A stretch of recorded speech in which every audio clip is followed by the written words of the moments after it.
Hello, my name is Nidal Wadi, and welcome to I Love College Pod, a podcast where I interview new guests as a way to open up in a safe, comfortable environment with the hopes of finding some relatability among each other and maybe even making some connections to listeners online.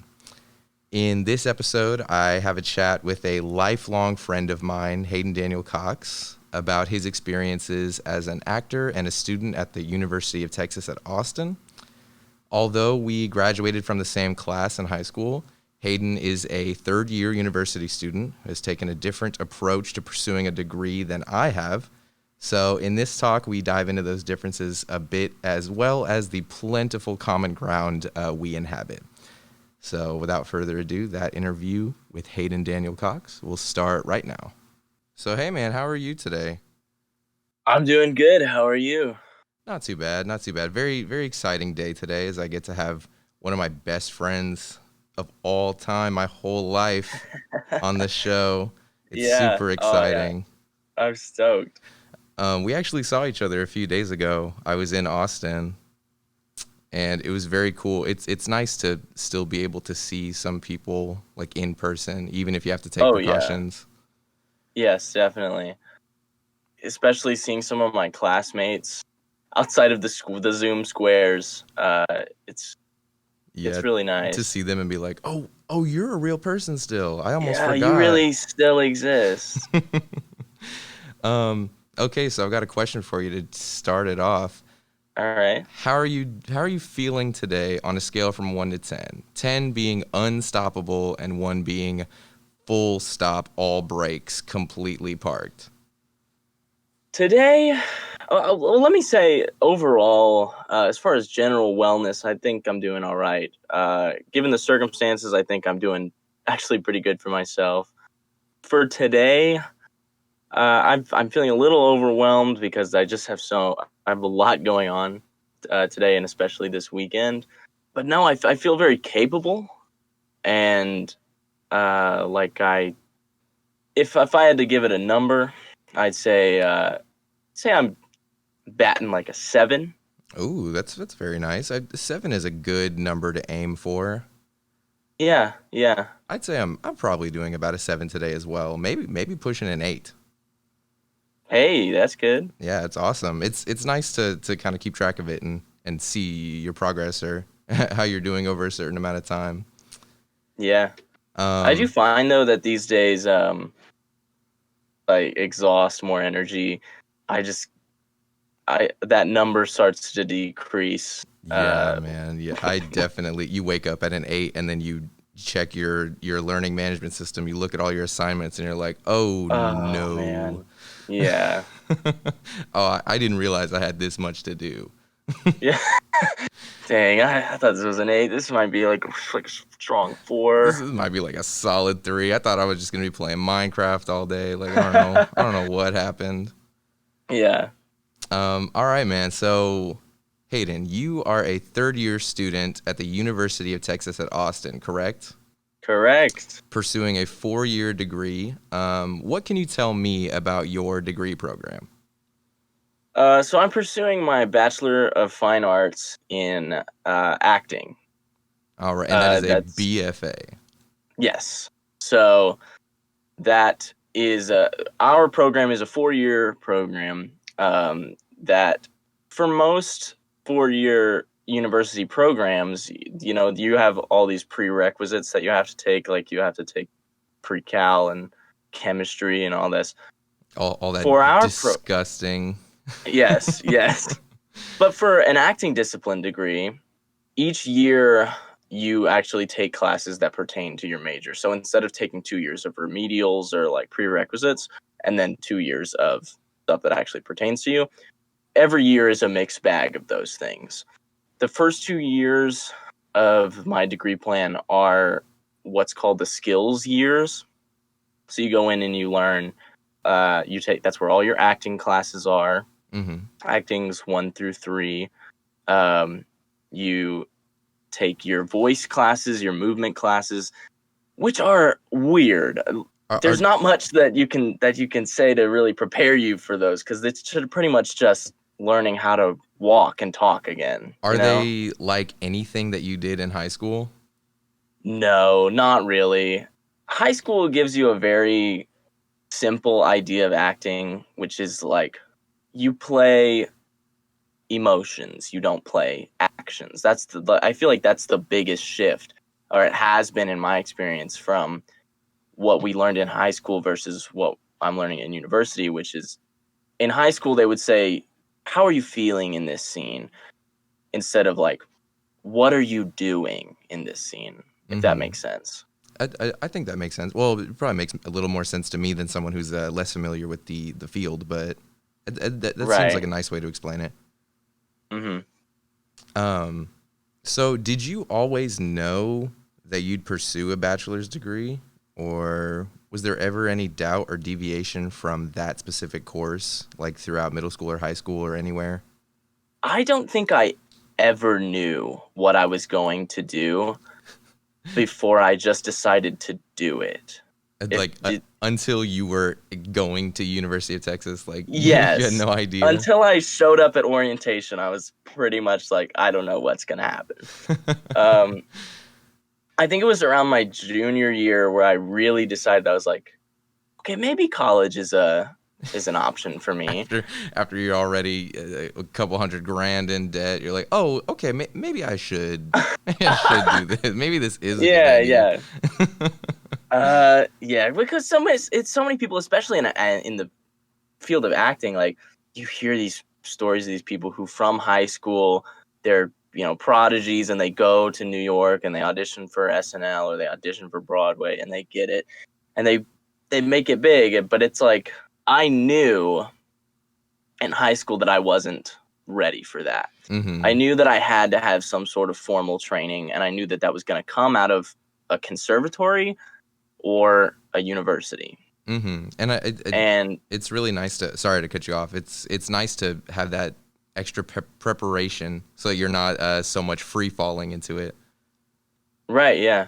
And what I think is so special about my current training is it's kind of a mix of the two atmospheres. You get the feel of a big university and you get to go, well, not anymore, but you get to go to parties and you get to go to football games and you get into the culture of the big school. Right. But in your classes, you're sticking to classes with anywhere from 10 to 20 people, and your education is very tailored to that particular group of people. It makes your education feel personal and useful. Whereas if I was in a lecture hall of 300 people, my professor's never even gonna know my name, right? But with this program, it's like my professors are not just teachers; they are peers. They are people I can go to for professional advice. That is awesome. That is like a very valuable thing to have so early on. Yeah, you have such a tight knit group, like your BFA acting like family over there. It's so awesome. Every time I like hear about you talking about, oh well, I mean, I guess when you used to do things together, it doesn't happen so much anymore. But I was always very impressed by how tight knit everything seemed over there.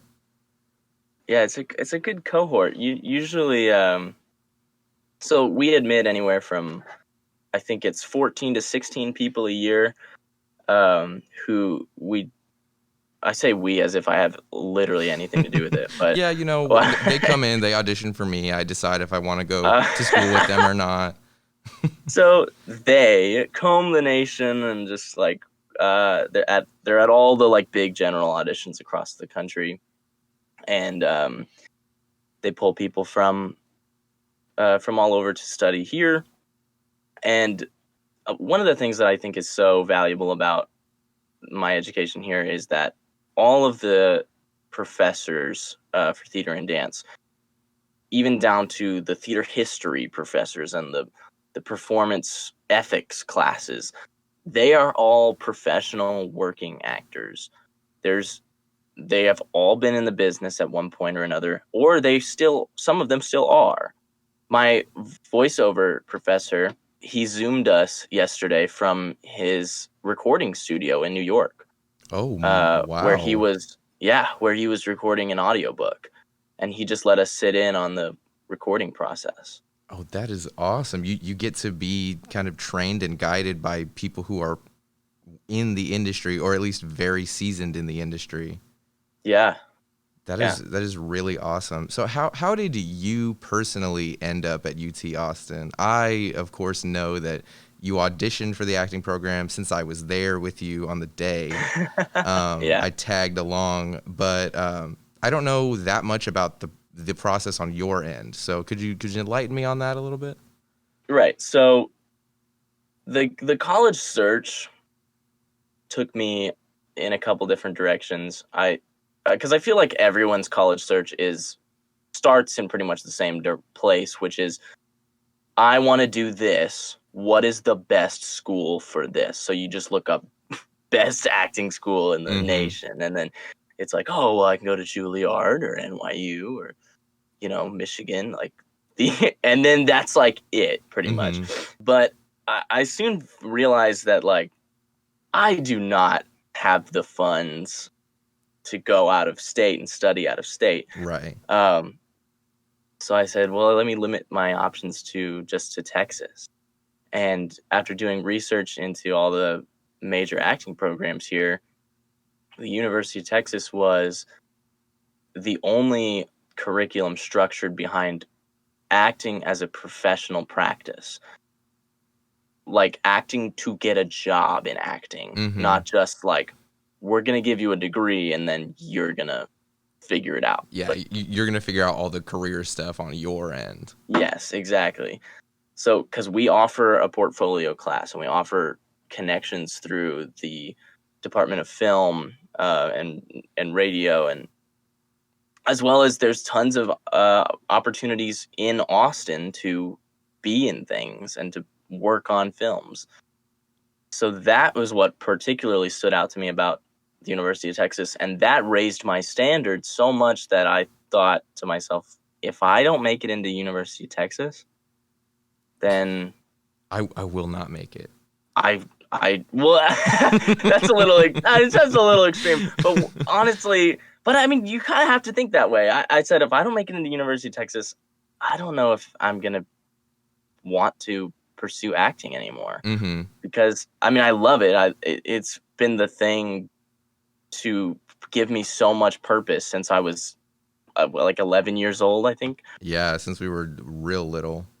But if I can't learn how to make a job out of this, Then I then I might. need to do the responsible thing, and I Yeah. need to go to a community college, build up my credits, and then maybe after that I'll transfer to an acting degree that is not a 4-year, like a streamlined 4-year thing. Right. But I was gonna take a totally different route. So it was, and it ended up being the only school I auditioned for. I canceled all my other auditions. Yeah.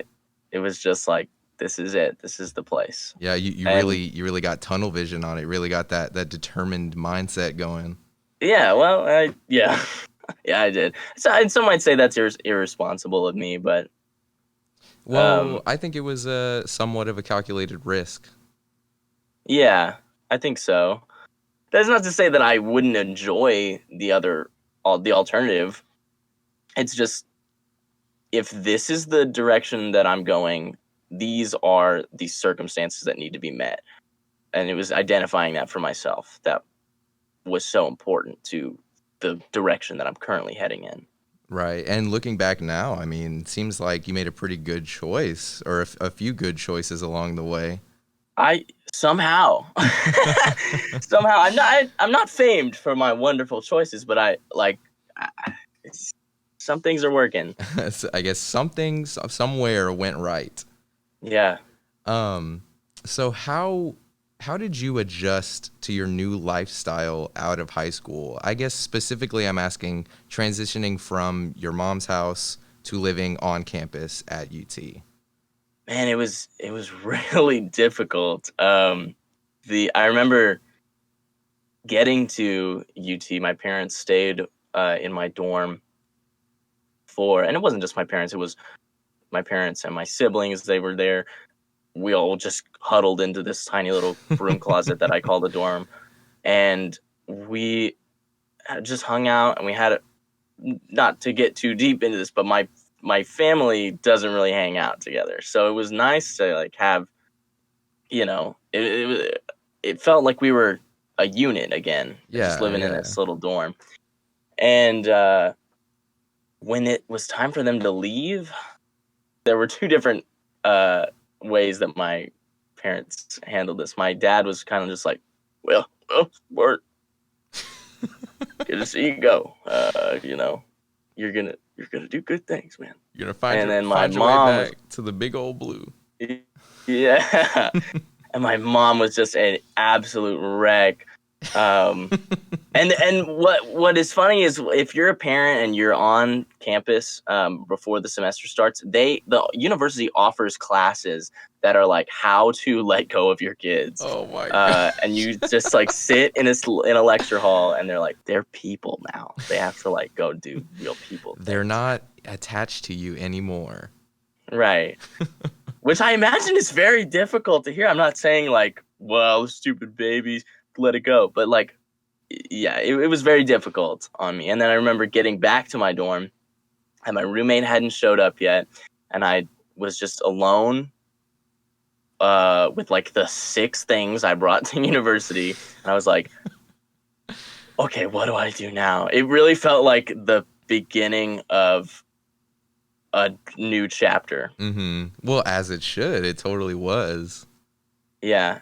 And adjusting to life on campus was a challenge in its own right. I feel like you get so comfortable in high school with the people that surround you. You have your friends, and at least in my experience, and I know in your experience, we pretty much like, we had a cohort and then a lot of acquaintances. Yeah, we had like auxiliary people that we knew, people that we were in a lot of classes with.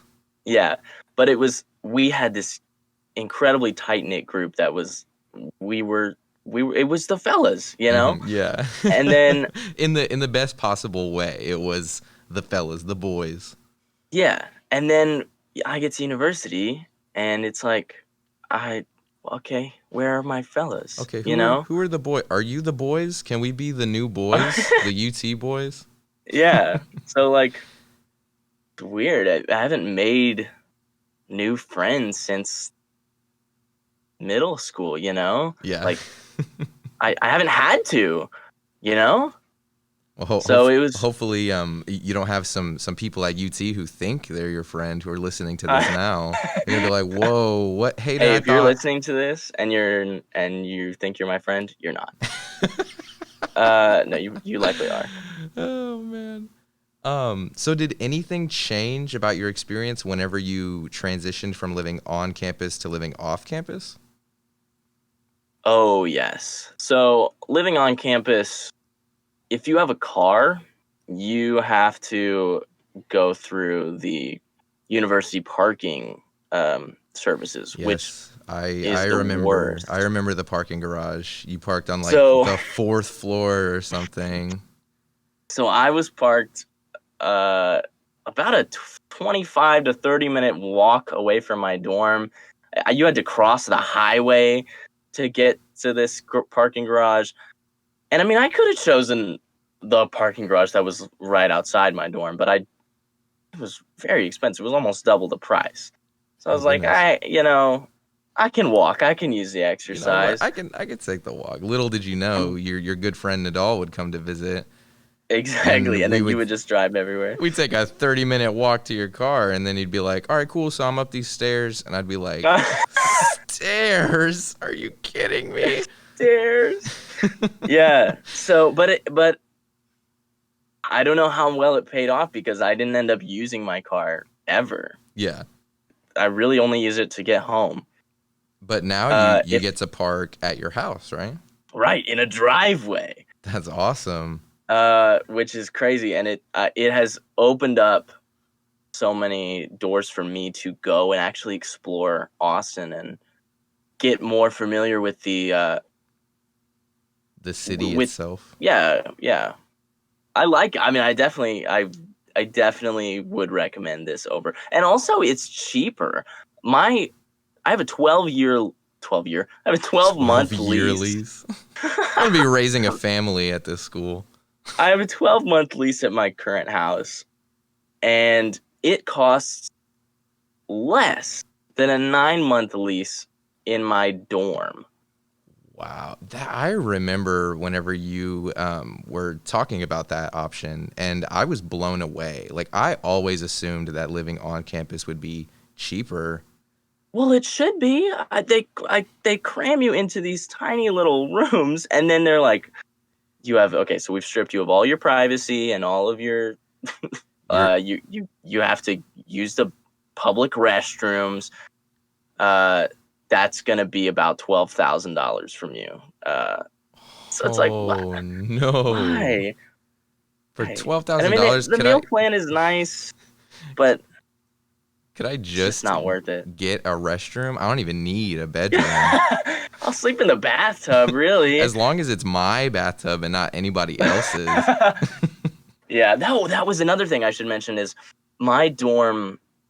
I didn't have a community bathroom. I had a suite, so I shared my bathroom with my roommate and then the two other people that our dorm room connected with. Mm-hmm. And that was a gamble, because that can go one of two ways. You either get the really messy people who don't clean after themselves and they use all your toilet paper and your soap, and it's infuriating, or you get like some genuinely cool people that, and they're neighbors too, so we might as well be friends. So I had the former and not the latter. Oh, no. These guys were terrible, and I don't wish any ill fortune on most people. But if you use all my toilet paper and my soap that I bought for me and my roommate. I wouldn't put it past them if they used like my razor. You know? Like, they're like, it's in the bathroom, so I mean, it's gotta. I mean, it like, belongs to all they of left us. it here. Bro, I didn't leave. I put it there so that I can keep it there because it's mine. Yeah, and then one thing that was very concerning to me is I had my hairbrush that I left out on the counter, and then I left it in there. Came back the next morning, and my hairbrush was on their side of the bathroom. Oh, that is not okay. And I was like, there is no way that you used my hairbrush. Put some itching powder on it. I know. Yeah. Well, at least, I mean, silver lining, your roommate, we keep talking about your roommate like he's a stranger, but a very close friend of ours, one of our boys from high school, middle school, Augustus Wheeler. Mm-hmm. I guess it was nice, though, having a familiar face around so you didn't have to live with two suite mates and a roommate that you didn't know. Yeah, definitely. One of my current roommates always talks about his freshman dorm experience, and he says how he talked to his roommate maybe 6 times, like which is the whole year. Weird. Yeah. Oh my God. Yeah. Imagine occupying the same space as somebody for 9 months and having a handful of conversations. And yeah, that's crazy. And I mean, Augustus and I were such good friends that like living together didn't even feel weird, you know? It like a lot of people have this experience of they room with their friend in high school, and it turns out they're not compatible at all, and they argue about everything, but that was not the case. Augustus and I just worked together, which I'm very fortunate about because we are still living together in this house. Yeah, I mean, and he has never caused any trouble as a roommate. It's a real test of a friendship or of a relationship whenever you move in that close together, and it's really, really impressive that you two were able to weather that so seemingly so easily. Yeah. And it made it very easy for me to come up and visit and be like, yo, who's in the bathroom? And you're like, oh, those are sweet mates, you know. Yo, did you invite other people here? No, those are just the goblins that live next door. The hairbrush stealing goblins. All right, man. So tell me about your experience as an actor before you went to college. There wasn't much. I mean, that's not true. Because I mean, I had been acting since I was 11. Obviously, I have something to tell, but I did not have any like. What were you gonna say? I know you were involved in theater through middle school and high school. I mean, we did some little productions in elementary school too. I'm not sure if you could really count that. Oh yeah. Yeah. But you also had some training. I mean, you would. You were principal characters. I was just bug number 7. Hey, well, you know, what can I say? I peaked in 5th grade. What can I say? But I know that you did some programs outside of school, like what was it called? Troupe du Jour, the Shakespeare acting training camp. Oh yeah, so that's probably the closest thing I've ever, well, up until college, had ever had to a formal acting training was this midsummer Shakespeare camp that was a satellite of this professional Shakespeare company that would take students anywhere from 6 years old to 18, and in 2 weeks they would just put on a full-length Shakespeare play. And it seems kind of impossible thinking about it right now, but it was so crazy to me, and it was my first real introduction into acting, because we had to actually score our scripts and we had to explore relationship on stage, and it wasn't just about me. It became about my partner and the circumstances. Yeah, that was probably where the craft began for me.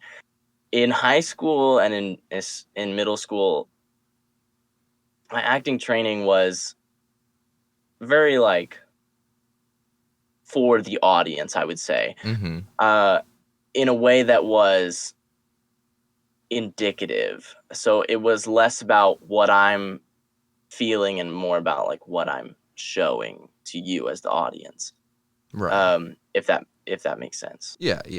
And we of course acted together in high school, and I can say that it was some valuable experience, but very much relating to what you were just saying.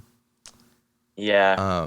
So how did your experience as an actor change once you got to college? Once you began your formal training of the craft? Right. So I've described it to other people as the amount of growth that you experience in 4 years of high school as an artist, you will experience every semester. You will grow and learn things about yourself ridiculously fast, and you pick up on things that maybe you were never even cognitive about in high school. You read all of these assigned literature that is from the works of Uda Hagen, Konstantin Stanislavski. I'm just not good at names. Stanislavski.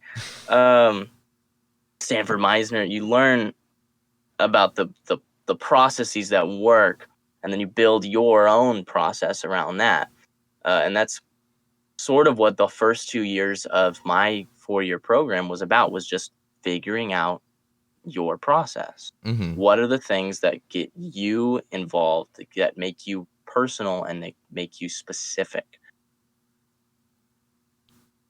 So I think so far I've experienced somewhat of an exponential growth as an artist. And in terms of the acting difference, I've been in, I think, 7 plays since I have got to university. Wow. And I had lost count. Well, you know, I think so. I think 7. And some of those were definitely more beneficial experiences than others.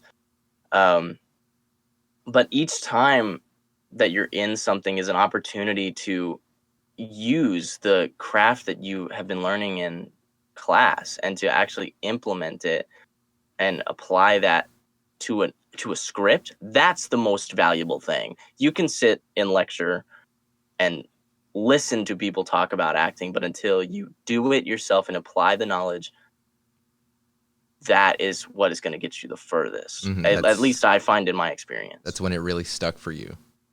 Yes. Did you find it? Oh, sorry. Go ahead. Well, I was just gonna say, there's been a moment in every play that I've been in since I've gotten here, which is, oh, this is acting.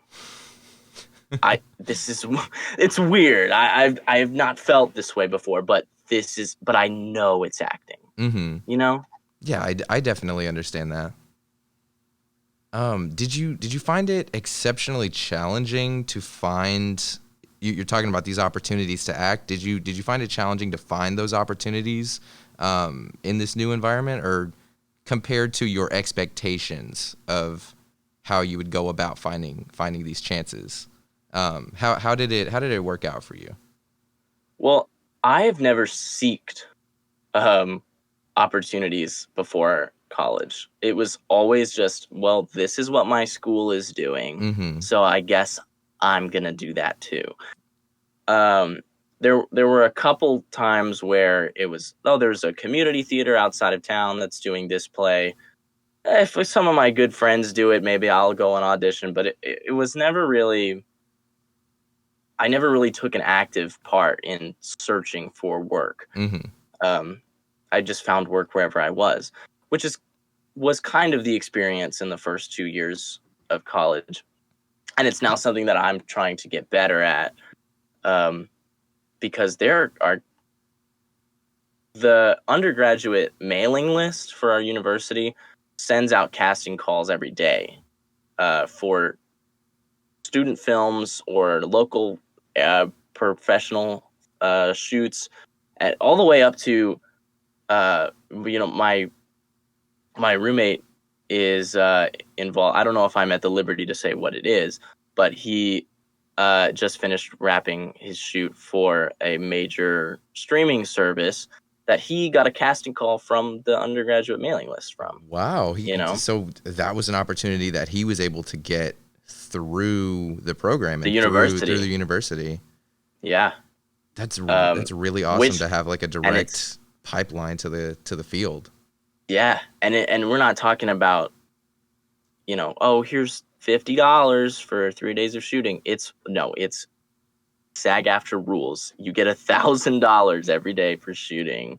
Wow. Yeah, it's crazy. That is like real. Not to say that your pay should define whether it's real work or not, but I mean that is like impressive.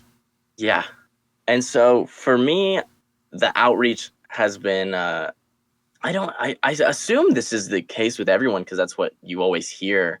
Is like you're gonna hear no a lot. Mm-hmm. But the experience for me is almost like you're never gonna hear anything until you hear something.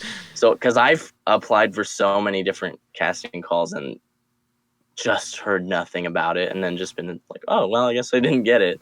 I think very seldom have I gotten an email that was like, hey, thank you for applying, but we're going in a different direction. Mm-hmm. But keep me updated or whatever. So I don't know.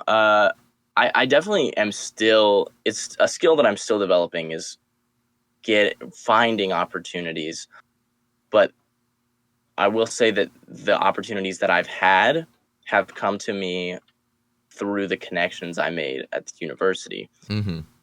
For instance, I was in the staged reading of a play that I got to work on where one of my previous directors had recommended me for this role, and then I was able to do that. And then after that, there was a professional musical happening in Austin that one of my old directors recommended me for, and I said, well, okay, let me apply for that. So It's really like Yeah, a firsthand experience of, I mean, what everybody tells you when you're in high school or middle school or anything, and you're talking about going into entertainment. The thing that you always hear is networking. You got to know people, you got to have connections, you got to have somebody in the casting call that's on your side, that's rooting for you, something like that.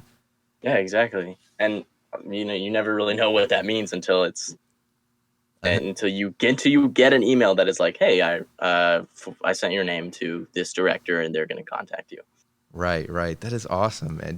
Would you say, do you have a favorite experience or in a show or as part of a show that you can think of on the spot?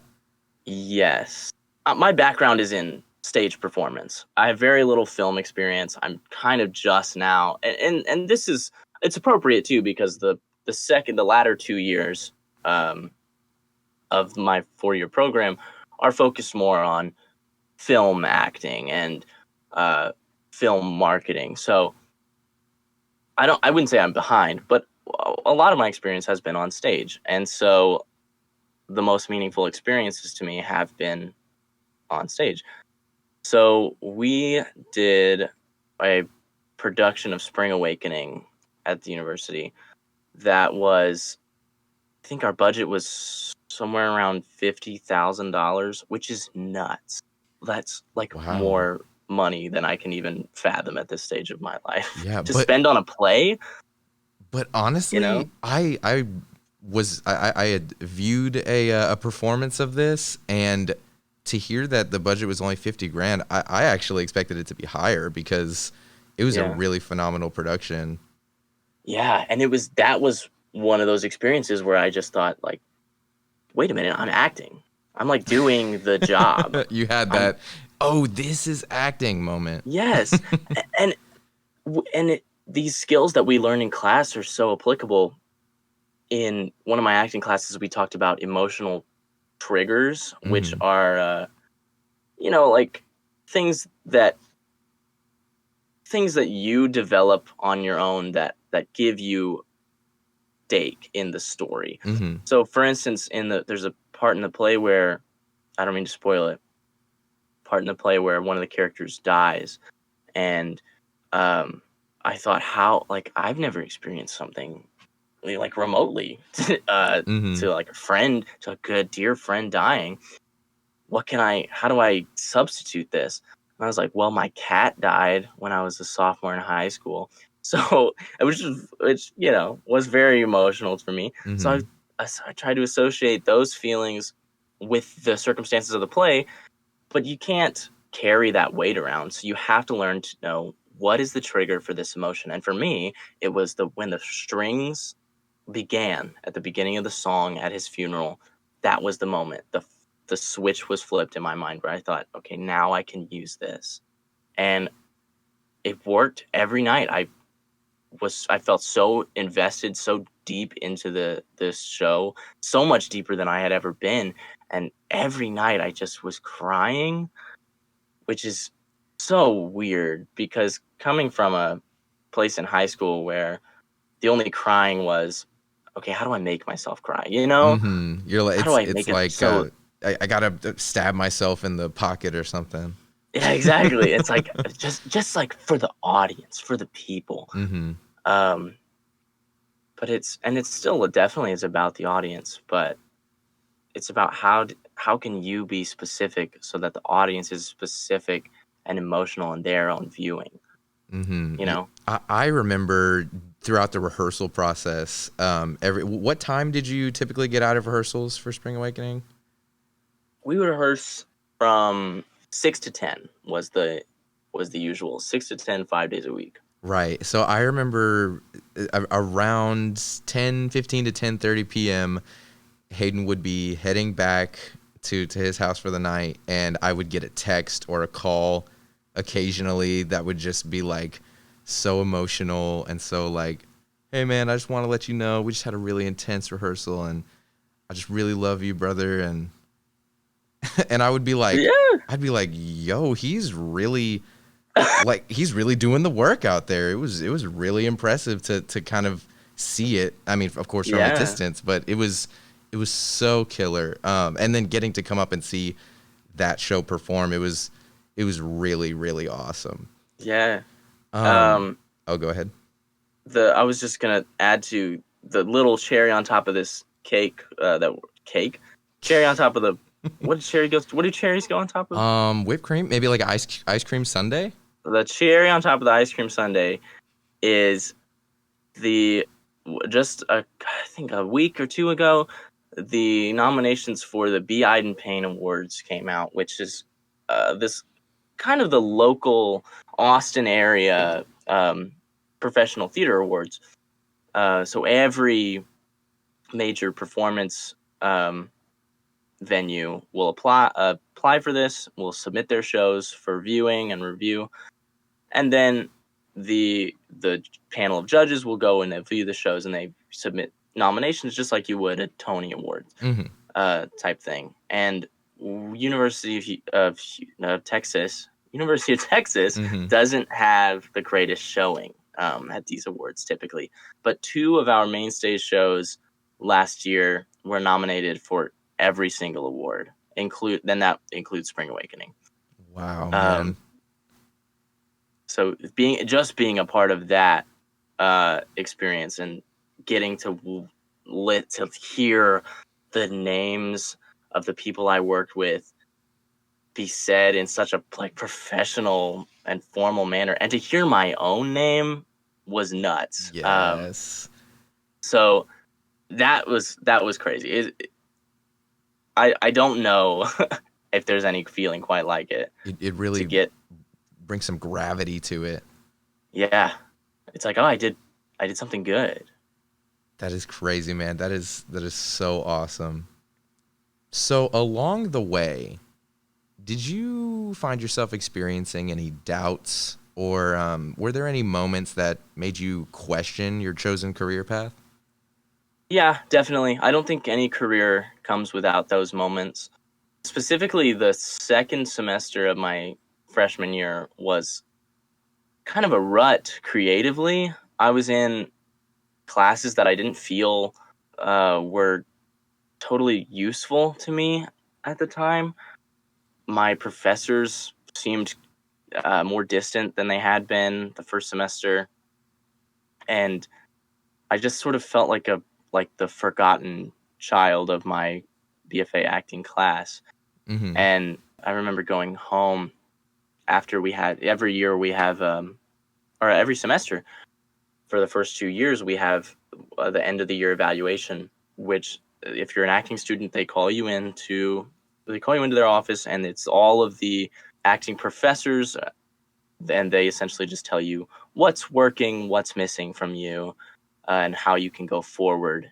And that evaluation was tough because it was just, Hayden, we're not really getting much from you. Mm-hmm. What you're doing is fine, but we don't feel as though you are being active and being an active part of your own betterment as an artist. We just feel like you're just doing the assignments and showing up to class, which, is part of the work. Right. Well, I remember going home and thinking, man, is this really something I still care about? And that summer was a tough one. I had to really evaluate, okay, I've spent a year doing this. How should I feel right now? And I eventually just landed on the conclusion that is, I feel how I feel. I'm valid in feeling like this. Let's see where this goes. Mm-hmm. And it paid off so well, because my sophomore year was so much creative growth, and some of my favorite moments from college, a lot of them were in that sophomore year. Right. It's really, I mean, impressive, of course. I feel like I'm using impressive a lot this episode, but it really is admirable to hear that you had kind of a moment of self-reflection after basically being confronted with the thing that you've been doing up until this point in your would-be career is not really going to cut it. And after your first year, it kind of seems like it hit you like a moment of, oh, okay, there is definitely more to this. There's more that I need to be doing. Yeah. Well, and it also doesn't help that in high school we're just spoon-fed. Oh, you're good at drawing. You're definitely going to be an artist. You're so good at math. You're going to be an astronaut. Like, I very seldom had people say, you really think you're going to be an actor? You know, because that's just not the type of guidance that you want to offer to a kid who had as massive as the dreams as I had. So this was like one of the first times I felt like I'd hit a wall. So yeah. Can you remember any specific maybe mechanisms for coping or any mental pathways that helped you just kind of get through that, or maybe climb over that wall to get to where you are today? Yeah.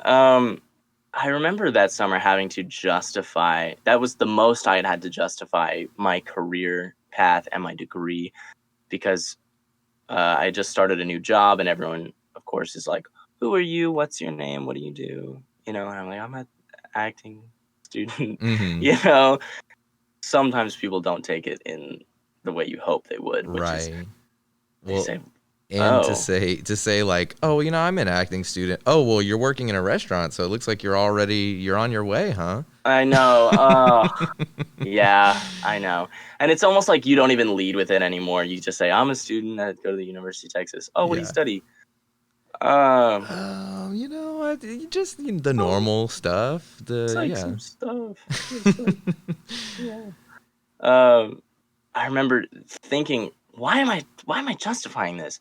This is something that I care so much about. Why am I talking about it as if it's wrong that I'm doing this? So eventually it was just like, oh, hey, what's your name? What do you do? I said, I'm Hayden and I'm an acting student at the University of Texas. And period. You know? That's it. Signed, sealed, delivered. And if there was ever like oh, well, what are you gonna do with that? I'll probably be an actor. Yeah, I think there's no, like, for no other degree. They're like, oh, you're studying business. What are you gonna be with that? Are you gonna be a businessman? Okay. Yes. Yes, I'm actually going to be a businessman. Wow, man. So yeah, I just started treating it like it was a real viable option because I believe it is, and I believe it should be. Well, and even if you have a little disbelief or a little doubt in yourself, it's almost similar to watching or viewing a piece of art like a play or a musical or a film. To an extent, you have to suspend your disbelief, and you really just have to believe in yourself, right? Yeah. Yeah, I mean, because nobody's going to come, nobody's waiting for you. Nobody's going to come and believe in you. You have to prove to them why they should. Yeah, your high school theater director isn't going to be there every step of the way just saying, oh, great job, sweetie, it was so good. Yeah. You're going to have to be your own cheerleader. Yeah. But those are healthy moments, moments of self-reflection, moments when you really have to look inward and figure out your values and figure out where you're going. Yeah, definitely. Yeah, that's great, man. So we're close to wrapping up here, but I've got a final question for you. All things considered, how do you feel about your future these days? Not only as an actor or as a student, but also as a young American. Wow. Thank you. I really really worked on that question. Yeah, this is really showstopper of a question. I think back to this quote: "The past is a place of reference, not a place of residence. The past is a place of learning, not a place of living." That's Roy T. Bennett. I don't know. I've never read a single book by him. But I try to remind myself of that because at the beginning of all this mess that is this year, I found that I didn't want to live in the present because the present was too depressing. So I could either dwell on the past or I could fear the future. And neither of those were any fun. So eventually it just became, how do I just become okay with where I am and what I'm doing. It's like, how do I take control of my mental stability? I'm very much of the school of thought that is, we are not at the mercy of our emotions. We have the power to get up and say, I don't want to do this anymore. This is causing me too much distress. Like we were talking about the other day, when you came to Austin, I need to find something I appreciate. Mm-hmm. And I need to hold on to that thing and cherish that thing. And then one day I will have more things than I can even count to appreciate. Right. I definitely agree. And it can seem like an impossible task. I mean, for so much of my life, I felt like I was at the mercy of my emotions. I felt like there was nothing that I could do to improve myself or my state. And I would always look at you and be like, man, how does he do it? But it really is just a journey. It's something that you kind of have to take upon yourself to really reflect and expand your thought and just eventually believe in yourself and start to have some positive feeling toward yourself, not necessarily in relation to the world around you, to the past, the future, or anything, just yourself and your actions. Absolutely. Yeah, and it's not an easy thing. Yeah. I too have felt a slave to my depression. Mm-hmm. And it's so infuriating when people just say, "Oh, well, just stop. Like, just like, why don't you let's go outside and like get some fresh air." Like, I'll tell you what, like, just get up, just work out, do it just right now, just do it. Like, no, I'm going to cry and throw up, dude. That is not going to cut it for me. Yeah. I remember being in such a pit of just like agony this past summer, where I was doing all three of the things I didn't want to do. I was dwelling on the past, I was sitting in the melancholy of the present, and I was dreading the future. Mm-hmm. And I had this some sort of an epiphany that was like, I can just go do things that make me happy. I can just tell my body to get up. And it sounds weird. I can tell my body to get up and go for a run. And I can tell I send the brain signals to my hand to grab the TV remote and watch Avatar: The Last Airbender. Yes. That's going to make me happy. And you don't feel that sort of autonomy when you are so deep into a depressive episode. Mm-hmm. But you always have that. Right. You do always have that. Even if it feels like you don't, if you've convinced yourself that you don't, it is still there. Yeah. Right. That's a great thought to have. I really appreciate that. All right, man. Well, I want to thank you very much for chatting with me. Yes, thank you for having me. Right now, if you have anything going on that you'd like to formally plug, I'll give you some time here at the end of the episode. No, I got nothing. All right. All right. Well, I mean, it's an honest offer. Yeah. Plug your social medias or anything. Oh, sure. You can find me on anything. I think I just have the same handle for everything. That's Hayden Daniel Cox. That's HaydenDanielCox on Instagram and Twitter. All right. Excellent, man. Well, it has been a pleasure talking with you, brother, as always. Yeah, always a good time. Thanks again for making the time to be here virtually. Of course, yeah. And thank you for having me. Yeah, of course, man. All right. Take it easy. Love you, man. All right. You as well. Love you too. All right, friends. There you have it. Hayden is one of my closest friends in the whole world, so it meant a lot that I was able to bring him on and have a really nice chat about his experience in college. If you're listening on YouTube and you enjoyed our convo today, I invite you to give us some feedback. Leave a comment, and subscribe to our channel for more cool stuff. Lone Star College Montgomery's Visual and Performing Arts Department also has an online presence on Facebook as well as Instagram. We can be found on Instagram at LSC-M Arts. So check us out over there for updates on more content we've got in the pipeline for this season. This has been I Love College. I have been Nidal Wadi. And until next time, stay safe and stay sane. Thanks.